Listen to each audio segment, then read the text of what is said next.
Hey guys, it's been a while and we're back with the Huawei Nova 7 SE.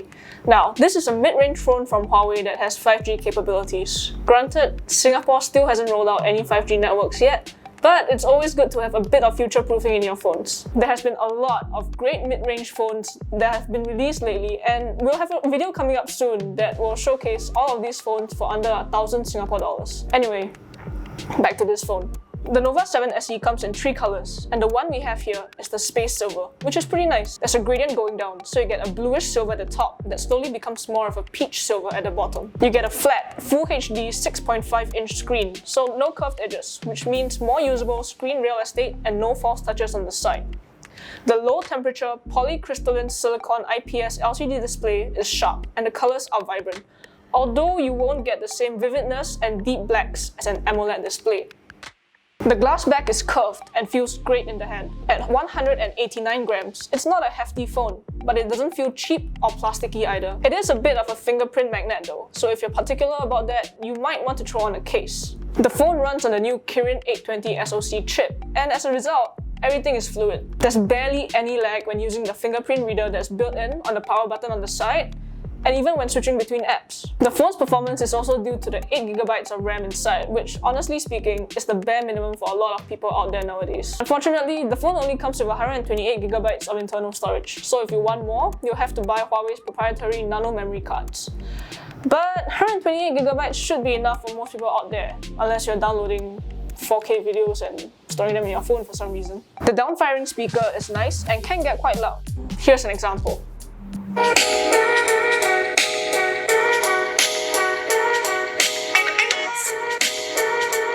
As usual, I don't recommend using the built-in speaker for proper music listening, but for shows and videos, there's no issue at all. Huawei has included a 3.5mm headphone port on the bottom, which means everybody looking to use wired earphones will heave a sigh of relief here.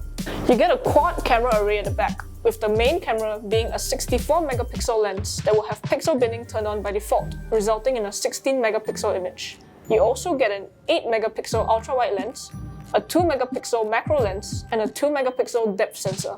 Wide-angle photos are pretty good, with a decent amount of detail retained even in shaded areas. Portrait images are also usable with good separation between the subject and background. The phone still struggles with the separation near the hair though, but that's an issue even flagship phones face. Time to address the elephant in the room. Yes, there's no Google mobile services on the Nova 7 SE, which means there's also no Google Play Store. Huawei has put in their alternative, the App Gallery in, but some apps still aren't available there. However, Huawei has recently launched their Petal Search app, which basically collates a list of apps that most people would want to download or use. In some cases, it directs the user to the app's website for download, like WhatsApp and Facebook. In others, it'll be a download from APK sites. Needless to say, not every APK site is reliable. Huawei literally warns you about this every time you download and install an APK, even if it's from their Petal Search app. And there are security concerns, I mean, all of us know about this. But if you really want it, the option's there. There's also the option to use Huawei's Phone Clone app. So when you're transferring all the data, contacts, photos, and information from your old phone into a new Huawei phone, you get it all in, including the apps. Now, not all apps work, and we actually talked about this in a separate video, which we'll put up in the cards up there on your top right. You get a 4000 mAh battery in this, which isn't great, but it will last a full day. And the phone supports 40-watt wired fast charge, so you won't have to sit around and wait forever for your phone to finish charging. Personally, there's very little to fault with this phone. At 528 Singapore dollars, it's a good phone, you know. And for someone who isn't deeply entrenched in the Google ecosystem, Huawei's phones are great hardware-wise. The only thing that really puts this phone at a disadvantage is the lack of Google mobile services and the Google Play Store. It's a bitter pill to swallow because, you know, if there wasn't this ban, Huawei would still be doing really well. In fact, they did really well in 2019. But if you're not too reliant on Google, it's a great phone. You know, the screen is great, performance is fantastic.